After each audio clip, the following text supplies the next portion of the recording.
चलिए आज देखते हैं 12th क्लास में केमिस्ट्री के पी ब्लॉक चैप्टर में सल्फ्यूरिक अम्ल का बनाने का व्यावसायिक विधि। ठीक है ना।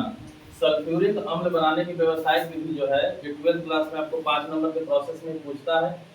अब ये बनता कैसे है, व्यावसायिक का मतलब आप लोग समझ ही गए होंगे कि औद्योगिक में किस तरीके से सल्फ्यूरिक अम्ल का निर्माण किया जाता है। ठीक है, तो सबसे पहले इस बात को जानिए, जो छोटे छोटे ऑब्जेक्टिव क्वेश्चन आपसे पूछा जाएगा कि सल्फ्यूरिक अम्ल बनाने की व्यावसायिक विधि को कौन से प्रक्रम से उसे प्राप्त करते हैं। उस प्रक्रम का नाम है संस्पर्श प्रक्रम। ठीक है, संस्पर्श प्रक्रम होता है और उसको इंग्लिश में कहते हैं कॉन्टैक्ट प्रोसेस से। ठीक है, कौन प्रोसेस से? कॉन्टैक्ट प्रोसेस से। अब ये इसका पूरा ये डायग्राम है। इस पूरे डायग्राम में हम लोग को ये देखते हुए चलना है कि आखिर जो है इससे हमें मिलेगा सल्फ्यूरिक अम्ल, और सल्फ्यूरिक अम्ल हम इससे कैसे प्राप्त कर सकते हैं। तो ये सब जो चेंबर है, पहले इन चेंबर के बारे में पहले समझने से पहले इस बात को समझिए कि सल्फ्यूरिक अम्ल को प्राप्त करने के लिए सबसे पहले हमें चाहिए क्या।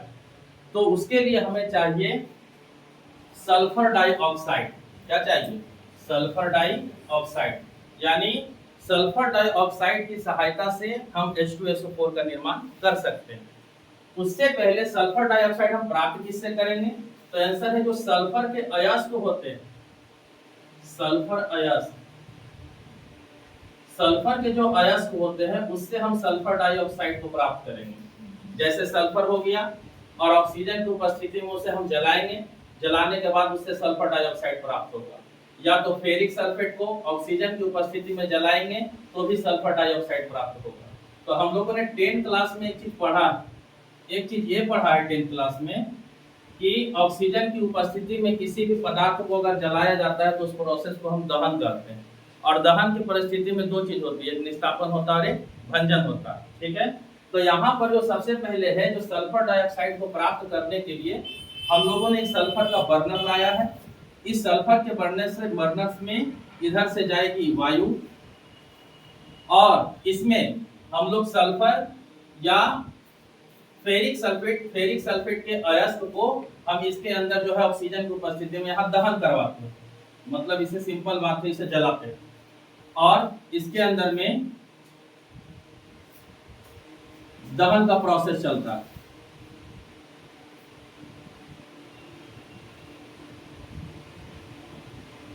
ठीक है, तो सबसे पहले इसमें क्या होगा, तो इसमें क्या डाला गया है, तो आंसर इसमें सल्फर के अयस्क डाले गए हैं और सल्फर के अयस्क का क्या हो रहा है, दहन हो रहा है। और इन दहन में ऑक्सीजन की उपस्थिति में इसको जलाया जा रहा है और जलाने के बाद इससे क्या बन रहा है, तो आंसर इससे बन रहा है सल्फर डाइऑक्साइड, SO2,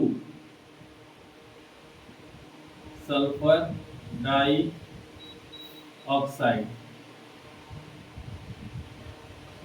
अब देखो यहाँ एक भट्टी है, इस भट्टी का नाम क्या है, सल्फर बर्नर। इसमें क्या किया जा रहा है, तो आंसर है सल्फर के अयस्क को इसमें जलाया जा रहा है। जलाने के बाद इसमें कौन सा बन रहा है, सल्फर डाइऑक्साइड। अब ये सल्फर डाइऑक्साइड जो होगी वो यहाँ से होते हुए, ये बहुत अभी गर्म है और इसके अंदर में बहुत सारे धूल वगैरह, सब मिट्टी वगैरह कुछ होंगे। ठीक है ना, तो यहाँ पर एक धूल अवक्षेपक लगा हुआ। तो धूल अवक्षेपक का काम है कि जो SO2 के साथ में जो अवशिष्ट पदार्थ है उसे वो सोखेगा या उसके अंदर चिपक जाएगा। और चिपकने के बाद जो है कुछ जो माने उससे शुद्ध यानी SO2 जो होगा वो इस नलिका के माध्यम से प्रवेश करेगा किसके पास, शीतलन टंकी के पास। कौन पहुंच रहा है इसके अंदर से, SO2 यानी सल्फर डाइऑक्साइड। ठीक है, तो सल्फर डाइऑक्साइड जो अब शीतलन की टंकी में आई, शीतलन की टंकी में क्या होगा, आंसर इसमें जल का फुहारा दिया जाएगा। मतलब सिंपल बात समझ लो कि बेचारा लेटाल पेटाल बुतरू एगो है और उसको कुछ करना, नहाना धुलाना, एकदम फ्रेश करना। ठीक है नहीं, तो SO2 जब आएगा किसमें, शीतलन की टंकी में, तो शीतलन की टंकी में आने के बाद इसमें जल का फुहारा दिया जाएगा। जल के फुहारे से देने से क्या होगा कि इसमें क्या होंगे कि इसके अंदर जो SO2 के साथ जो बची कुछ छोटी मोटी मिट्टियां, धूल कण होंगे, अवशेष पदार्थ, वो तली के नीचे क्या हो जाएगा, बैठ जाएगा। तली के नीचे बैठ जाएगा। ये तली के नीचे जो बैठा हुआ है अवशिष्ट पदार्थ है, अवशिष्ट पदार्थ। और जो SO2 होगा, दूसरी बात है कि देखो ये दहन वाली टंकी से आ रहा है तो गर्म तो बहुत होगा, इसके लिए इसको ठंडा भी करना बहुत क्या जरूरी है। तो इसमें जो अब है SO2 यहाँ पर ठंडा भी हो गया, अवशिष्ट पदार्थ से इससे धुल भी गया। अब जो इससे प्योर यानी कुछ शुद्ध होकर के निकलेगा, तो ये यहाँ से निकलेगा, कौन सी टंकी से बाहर जा रहा है, शीतलन टंकी से, शीतलन टंकी से SO2 इस प्रकार से जाते हुए अब बेचारा आया है ये शुष्क वाली टंकी में। शुष्क टंकी का मतलब इसको ड्राई करना। यहाँ पर पूरा भीग गया, जैसे बच्चा पूरा भीग उग जाता है तो देखता है उसको माथा उठा तो ये सोचते हैं कि नहीं काहे सुखाने के लिए, तो उसी तरीके से SO2 बेचारा पूरा भीगा हुआ है, थोड़ा सा शुद्ध हो गया और इसको और सुखा कर उसको और शुद्ध करना है। तो इसमें क्या होता है कि देखो सल्फ्यूरिक अम्ल जो होता है, सांद्र सल्फ्यूरिक अम्ल का यानी थोड़ा सा मात्रा लेकर के और इसमें SO2 को क्या करते हैं, तो ऐसा है SO2 को इसमें ड्राई किया जाता है। किया जाता है ड्राई किया जाता है यानी शुष्क होता है। तो इसमें SO2 H2SO4 के फुहारे से एक्चुअल में इसमें क्या हो रहा है, तो इसमें SO2 जो होता है वो ड्राई हो जाता है। ठीक है, अब यहाँ पर से क्या हुआ, तो ऐसा ड्राई वगैरह सब हो गया, एकदम यहाँ से प्योर निकलने वाला। अब जो इसके अंदर और भी कुछ अवशिष्ट पदार्थ होगा, यानी प्योर पूरा इसको SO2 शुद्ध SO2 को लाने के लिए एक लास्ट इसका पास शुद्धिकरण की टंकी है, जहां के बाद SO2 है जो पूरा नीट एंड क्लीन शुद्ध SO2 हमें पाया जाएगा। तो दिमाग में बैठा लो इसमें कि SO2 यहाँ से अब निकलने वाली है। अब ये SO2 सल्फर डाइऑक्साइड पहुंचेगा कहां, तो देखो ये आर्सेनिक का शुद्धिकारक टंकी, इसमें जिलेटिन फेरिक हाइड्रोक्साइड इसमें मिला हुआ है। इसका काम बिल्कुल सिर्फ इतना ही है कि जो अशुद्धियां और भी बची खुची होगी वो पूरी अशुद्धियों को ये पूरा का पूरा शुद्ध करने का काम करेगा। तो इसका मतलब है सल्फर डाइऑक्साइड जो होगा यहाँ प्योर शुद्धिकरण होगी, पूर्ण रूप से शुद्धिकरण,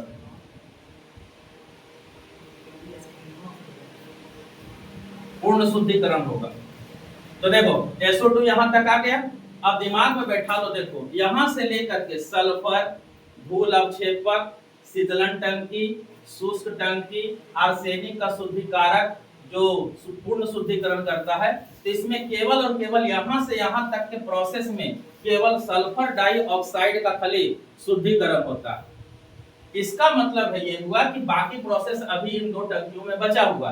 हम लोग इस प्रोसेस को किसको बनाने के लिए कर रहे हैं, सल्फ्यूरिक अम्ल को कर रहे हैं। ठीक है, तो यहाँ तक का जो चेंबर तुम लोग देख रहा है यहाँ तक में, इसमें सल्फर बर्नर है, धूल है, अवक्षेपक है, शीतलन है, शुष्क टंकी है और ये आर्सेनिक का शुद्धिकारक है। यहाँ के प्रोसेस का केवल एक क्या होता है, शुद्धिकरण होता है। अब इसके बाद जो प्रक्रिया चलेगा, इस प्रक्रिया को देखना है, जहां से हमको सल्फ्यूरिक अम्ल कैसे हम लोग प्राप्त करेंगे। अब देखो यहाँ से SO2 एंट्री लेता है, अब इसमें आता जब SO2 तो इसमें उत्प्रेरक के रूप में डाइवेनेडियम पेंटाऑक्साइड होता है। इसके अंदर में सपोज मान लो सल्फर डाइऑक्साइड आ गया और इसका पूरा नाम क्या है, डाइवेनेडियम पेंटाऑक्साइड। डाइवेनेडियम पेंटाऑक्साइड क्या है, तो आंसर है उत्प्रेरक है। उत्प्रेरक के बारे में पहले भी हम लोग हैबर विधि में पढ़ चुके हैं कि उत्प्रेरक का काम है कि वो संक्रियण ऊर्जा तक किसी भी अभिकारक को पहुंचाना ताकि वो प्रतिफल का निर्माण कर सके। अब देखो यहाँ के बाद जो है फर्स्ट स्टेप में आप लोगों ने देख लिया, यहाँ हम लोग क्या किए, तो सल्फर के अयस्क से प्राप्त किया सल्फर डाइऑक्साइड, ये फर्स्ट स्टेप हो गया। सेकेंड स्टेप में आप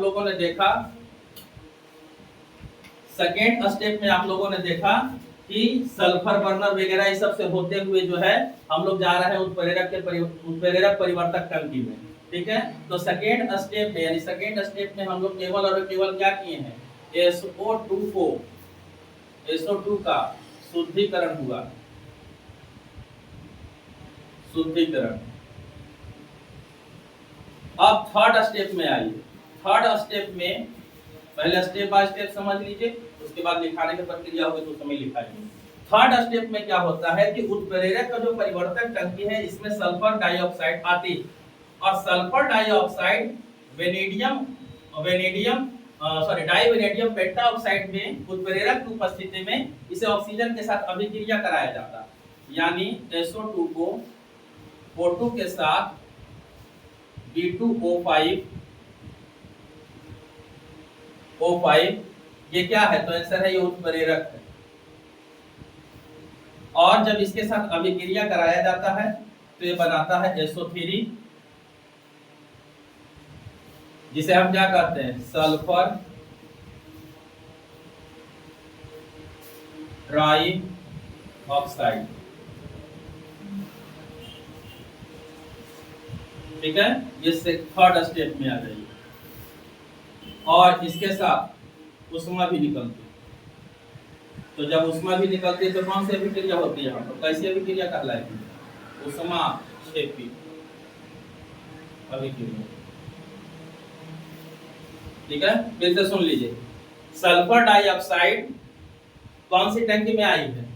उत्प्रेरक परिवर्तक टंकी में। इस टंकी में डाई वेनेडियम पेंटाऑक्साइड की उपस्थिति में इसे क्या किया जाता है? गर्म किया जाता है और इसे ऑक्सीजन के साथ अभिक्रिया कराई जाती है। अब ये जब अभिक्रिया करता है तो बनाता है सल्फर ट्राइऑक्साइड। अब सल्फर ट्राइऑक्साइड जो है वो पहुंचती है कहाँ? तो आंसर है वो पहुंचती है यहाँ से क्या बन के निकल रहा है? तो आंसर है SO3। और इस रास्ते से पहुंचता है किसमें? तो आंसर है संग्रहित टंकी में। अब यहाँ क्या दिया जाता है कि यहाँ पर साथ H2SO4 यानी सल्फ्यूरिक अम्ल का फुहारा दिया जाता है। और सल्फ्यूरिक अम्ल का फुहारा अगर दे रहे हैं इसके साथ में, तो सल्फ्यूरिक अम्ल का फुहारा देने के बाद जो है फोर्थ स्टेप में क्या होगा? तो SO3 जो मिलेगा सल्फर ट्राइक्लोराइड को, उसको H2SO4 के साथ रिएक्शन कराएंगे और ये बनाएगा क्या? तो आंसर ये बनाएगा ओलियम H2S2O7। इसका नाम है ओलियम। अब तुम लोग एक नया नाम सुन रहे हैं, ओलियम क्या होता है? तो सिंपल बात समझ लो कि ओलियम क्या होता है। ओलियम होता है जिसमें H2SO4 में मिला हुआ है हमारा सल्फ्यूरिक कौन है? अम्ल भी है, और इसके साथ सल्फ्यूरिक अम्ल, और जो यहाँ हमारे पास ये जो सल्फर ट्राई ऑक्साइड है, इन दोनों का जो मिला हुआ घोल होता है, उसी घोल को हम लोग क्या कहते हैं? ओलियम कहते हैं। ठीक है, और क्या कहते हैं उसको? ओलियम। ठीक है ना। अब देखो इसके साथ में सल्फ्यूरिक अम्ल, ठीक है, सल्फ्यूरिक अम्ल और सल्फर ट्राइक्लोराइड और सल्फ्यूरिक अम्ल के साथ जो मिला वो क्या मिला? ओलियम। अब देखो इस ओलियम के साथ में अब क्या है कि ओलियम को क्या करते हैं? ओलियम संग्रहित होता है और इस नली से फिर हम लोग इसको बाहर निकालते हैं।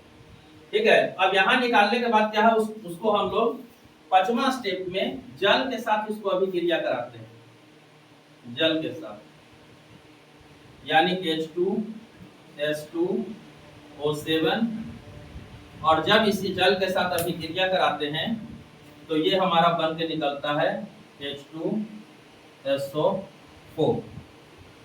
और ये H2SO4 जो है करीब करीब 2H2SO4 आएगा, और ये हमारा बन के निकला क्या? सल्फ्यूरिक अम्ल। अब देखो पहले एक बात को समझो, पूछने वाला सवाल इसमें से 2-3 बातें हैं। 2-3 बातें पूछने वाली सवाल ये है कि जब हम H2SO4 यानी सल्फ्यूरिक अम्ल को ही बना रहे हैं तो फिर सल्फ्यूरिक अम्ल का यूज हम क्यों कर रहे हैं? क्योंकि दो जगह इसका यूज हुआ है। एक बार H2SO4 यहाँ भी हुआ है और फिर एक जगह H2SO4 यहाँ भी हुआ है। तो कंपनी खुद सल्फ्यूरिक अम्ल को बनाने के लिए और खुद सल्फ्यूरिक अम्ल का इस्तेमाल कर रही है। तो कंपनी फायदा में रहना चाहती है कि नुकसान में? कोई भी कंपनी अगर बना रही है तो उसे फायदा चाहिए। तो उस फायदे के लिए अब इसमें प्रोसेस क्या है कि देखो यहाँ पर हमको सबसे पहले से पता है कि H2SO4 बहुत अच्छा अवशोषक है। और दूसरी बात, यहाँ पर इसको रिएक्शन भी करवाना था सांद्र H2SO4 से। ठीक है, सांद्र H2SO4 से रिएक्शन करा करके हम लोगों ने इसको बनाया है SO3 को, यानी सल्फर ट्राई ऑक्साइड को H2SO4 से हम लोग अभिक्रिया करा करके ओलियम तैयार किए। ओलियम के बाद हम लोग जल के साथ इसे अभिक्रिया करा कर क्या बनाए? सल्फ्यूरिक अम्ल। अब मामला क्या है से देखो, मामला क्या है यहाँ कि इसमें देखो H2SO4 के 1 मोल है और यहाँ सल्फ्यूरिक अम्ल देखो कितना मोल प्राप्त हो रहा है। तो बिजनेस की टेंडेंसी है कम माल कम पैसे में खरीद के ज्यादा दाम में बेचो, तभी फायदा होगा। तो हम 1 मोल H2SO4 यूज कर रहे हैं और उसके बदले में हमको कितने मोल मिल रहे हैं? 2 मोल मिल रहे हैं। तो हमारे लिए अच्छा है कि नुकसान? अच्छा है। ठीक, अब यहाँ बात समझ में आ गया। अब इतना सारे प्रोसेस में एक बात और पूछा जा सकता है कि देखो रिएक्शन का काम है, रिएक्शन यहाँ से शुरुआत हुई है उत्प्रेरक परिवर्तक से। इसके पहले जो हुआ है केवल और केवल शुद्धिकरण हुआ है, यानी इसी दो टंकी से हमारा क्या बन रहा है, सल्फ्यूरिक अम्ल बन रहा है। अब देखो मामला ये आएगा कि सल्फ्यूरिक अम्ल को बनाने के लिए हमको दाब और ताप की बात पूछेगी कि ताप ज्यादा होना चाहिए कि कम, ठीक है, दाब ज्यादा होना चाहिए कि कम। तो हैबर विधि में हम लोग इस बात को देखे थे। पहले इसमें देखो कि टेम्परेचर के बारे में बताए थे, क्या याद कीजिए कि अगर अप्लाइड टेम्परेचर अगर अधिक होगा तो रिएक्शन अपना टेम्परेचर क्या कर लेगा, कम, ठीक है। यहां पर देखो क्या हो रहा है, यहां पर हम जब इधर अभिकारक है और इधर देखो हमारा क्या है, तो आंसर है इधर अभिकारक है और इधर प्रतिफल है। इस प्रोसेस में देखो यहां पर क्या निकल रही है, ऊष्मा।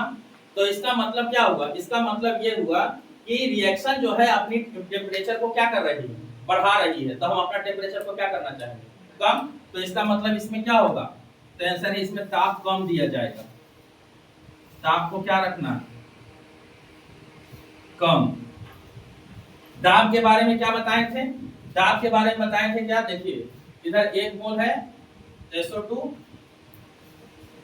और 1 मोल ऑक्सीजन, ठीक है। तो 1 और 1 कितना मोल हो गया, 2 मोल। और इधर देखो SO3 का मोल 1 मोल। तो इधर क्या पड़ रहा है, तो आंसर है 2 मोल से 1 मोल तक तरफ जा रहा है, कौन, रिएक्शन जा रहा है। तो यानी कम ज्यादा से क्या हो रहा है, कम। तो हमारा क्या होना चाहिए, दाब क्या होना चाहिए, ज्यादा। तो इसका मतलब है प्रेशर क्या होना चाहिए, अधिक, ठीक। तो दो बातें इसमें ये पूछ सकता है, ठीक है, कि सल्फ्यूरिक अम्ल को बनाने के लिए टेम्परेचर को कम करना चाहिए कि ज्यादा। तो याद रखना क्या, ताप कम रखना चाहिए और दाब क्या रखना चाहिए, अधिक रखना चाहिए। कितना मीनिंग समझ में आ गया। बाकी जो लिखने का जो प्रोसेस है केवल फिर वही प्रोसेस रहेगा। फिर से एक बार समझ लीजिए कि सल्फ्यूरिक अम्ल को बनाने के लिए सल्फर अयस्क की जरूरत पड़ती है, जिससे हम सल्फर डाइऑक्साइड पाना चाहते हैं। सल्फर डाइऑक्साइड हम जिस अवस्था में मिलती है वो अशुद्ध होता है। तो उसको शुद्ध करने के लिए हम लोग बहुत सारे चेंबर बनाए हुए हैं। सल्फर डाइऑक्साइड को सबसे पहले सल्फर बर्नर के अंदर उसे दहन कराया जाता है, यानी जलाया जाता है। उससे प्राप्त जो सल्फर डाइऑक्साइड जो होती है वो धूल अवक्षेपक से होते हुए जब गुजरती है तो उसमें जो अपशिष्ट होते हैं वो थोड़े चिपक जाते हैं। बाकी कुछ अपने साथ अपशिष्ट लेकर के आता है शीतलन की टंकी में। इसमें क्या किया जाता है कि जल के साथ उसे धोया जाता है, जो छोटे छोटे कण होंगे मिट्टी के वो बैठ जाएंगे और उसके बाद यहाँ से कुछ प्योर होकर के फिर सल्फर डाइऑक्साइड जो है पहुंचती है शुष्क वाली टंकी में, क्योंकि इसका टेम्परेचर कम हो चुका है और उसको ड्राई भी करना जरूरी है। तो सल्फर डाइऑक्साइड जो है H2SO4 के फुहारे से वो क्या हो जाता है, यहाँ ड्राई हो जाती है। अब सल्फर डाइऑक्साइड जो गुजरती है कहाँ से, आर्सेनिक की शुद्धिकारक टंकी से। यहाँ इसका काम क्या है कि जो बचा कुचा जितना भी अशुद्धि होगा पूर्ण रूप से इसे पूरा कर देगा। अब यहाँ से प्योर शुद्ध होकर के निकला। अब यहाँ से इसकी अभिक्रिया का रिएक्शन का काम शुरू हो जाता है। जब सल्फर डाइऑक्साइड पहुंचती है कहाँ, उत्प्रेरक के परिवर्तक में, तो ये जो है वेनेडियम पेंटाऑक्साइड के साथ रिएक्शन करके उसकी उत्प्रेरक की उपस्थिति में ऑक्सीजन के साथ अभिक्रिया करके बनाती है SO3 और साथ में क्या बनाती है, उष्मा देती है। और ये अभिक्रिया होती है उष्मा क्षेत्रीय अभिक्रिया। इससे बनता क्या है, तो सर इससे बनता है सल्फर ट्राइऑक्साइड। अब सल्फर ट्राइऑक्साइड जो है पहुंचती है कहां, संग्रहित टंकी में, जहां सांद्र H2SO4 के फुहारे उसमें दिए जाते हैं और उसके द्वारा जो है सल्फर ट्राइऑक्साइड जो है बनाता है ओलियम। यही हमारे लिए मेन है। ओलियम जो होता है, ओलियम के पास अगर ओलियम को हम जल के साथ रिएक्शन कराते हैं तब जाके पूर्ण रूप से हमको H2SO4 होता है। अब मेन मामला आपको बात समझा दिए कि हर जगह पर, दो जगह पर H2SO4 का यूज जब कर रहे हैं तो हम लोग यहाँ इस्तेमाल कर रहे हैं 1 मोल H2SO4 का और हमें मिल रहा है उसका दुगना। तो अगर हम 2 मोल H2SO4 करेंगे तो हमको कितना मिलेगा, 4 मोल का।